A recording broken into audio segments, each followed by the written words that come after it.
এতদিন কোথায় ছিলা তুমি? তোমাকে আমি পাগলের মতো খুঁজছি কয়দিন। হেমো, মাঝে মাঝে কিন্তু হারিয়ে যাওয়া মন্দ কিছু না, ভালো। কিন্তু তুমি আমাকে পাগলের মতো কেন খুঁজছিলে? আছে কিছু কারণ। আরে কি কারণ বলবা তো বাবা। আচ্ছা, এত লুকোচুরি করে কি আছে? আমারটা বাদ দাও, তুমি না বললা কি একটা গুড নিউজ আছে, ওটা বলো। আহ, আছে একটা কারণ। শেষ কথাটা না হয় শেষেই বললাম। শেষের কথা মানে বুঝলাম না।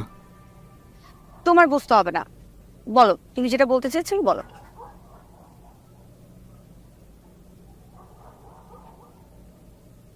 আমি তোমাকে ভালোবাসি ইরা। ভালোবাসি মানে? হ্যাঁ ইরা, আমি তোমাকে ভালোবাসি।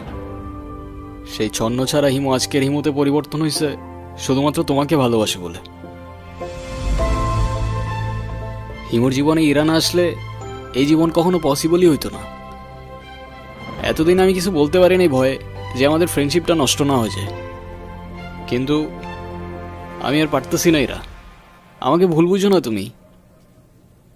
আমি শুধু আমাকে পরিবর্তন না, তোমার জন্য যে কোনো কিছু করতে পারি।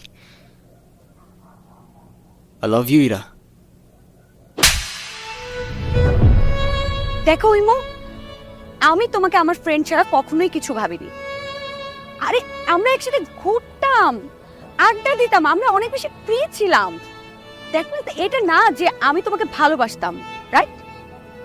আর তাছাড়া ইমো, আমার বিয়ে ঠিক হয়ে গেছে, আর এই কথাটাই আমি তোমাকে বলতে এসেছিলাম। ও, আরেকটা কথা, আজকের পর থেকে আর কোনো দিন তুমি আমার লাইফে ব্যাঘাত ঘটাবে না। আমাদের আর কোনোদিন দেখা হবে না, এটাই আমাদের শেষ দেখা। ভালো থেকো।